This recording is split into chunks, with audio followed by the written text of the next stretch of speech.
γεια σας, καλώς ορίσατε πίσω στο κανάλι μου, στην τρελοκουζίνα της Βασούλας.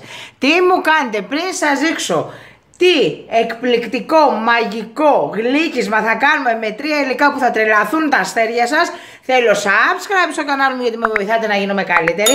Πολλά like στην τρελοκουζίνα στο Facebook που είναι η σελίδα μου και να με ακολουθήσετε Instagram και Twitter. Θα σας κάνω φανταστικά σφολιατίνια με πραλίνα φουντουκιού και τριμμένο μπισκότο σε χρόνο ντετέ και θα έχετε τα πιο ωραία γλυκάκια να κεράσετε τώρα στα αστέρια σας και στους φίλους σας. Πάμε γρήγορα να δούμε τη διαδικασία. Λοιπόν, έχω ένα φύλλο σφολιάτας, το αλήφω με πραλίνα φουντουκιού που τη ζέστανα 40 δεύτερα, παιδιά, στο φούρνο μικροκυμάτων.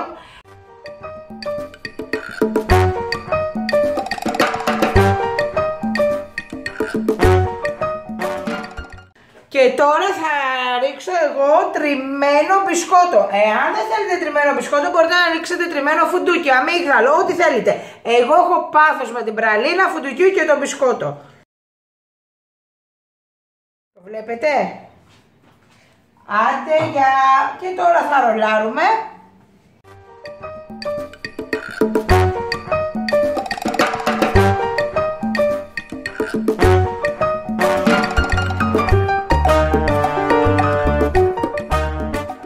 Τώρα και ξαναρολάρω.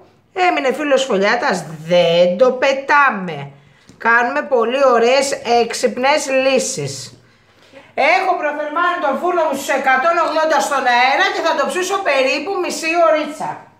Είναι το πιο ωραίο, το πιο γρήγορο, το πιο συναρπαστικό γλυκάκι να κεράσετε τώρα στις γιορτές.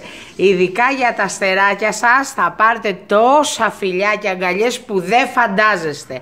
Σφολιάτα με πραλίνα φουντουκιού και μπισκότο τριμμένο. Εγώ διακόσμησα από πάνω με πραλίνα φουντουκιού, με άσπρη κουβερτούρα και μπισκοτάκι. Το έψισα στους 190 αέρα 25 με 30 λεπτάκια. Θέλω να το φτιάξετε όλοι, θέλω να με πλημμυρίσετε με σχόλια.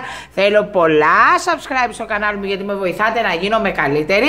Θέλω πολλά like στη σελίδα μου η τρελοκουζίνα της Βασούλας στο Facebook. Και ελπίζω να σας άρεσε και αυτή η συνταγή μου. Σας ευχαριστώ πολύ για όλα. Εμείς θα τα πούμε στο επόμενο βίντεο με την επόμενη συνταγάρα. Φιλάκια πολλά!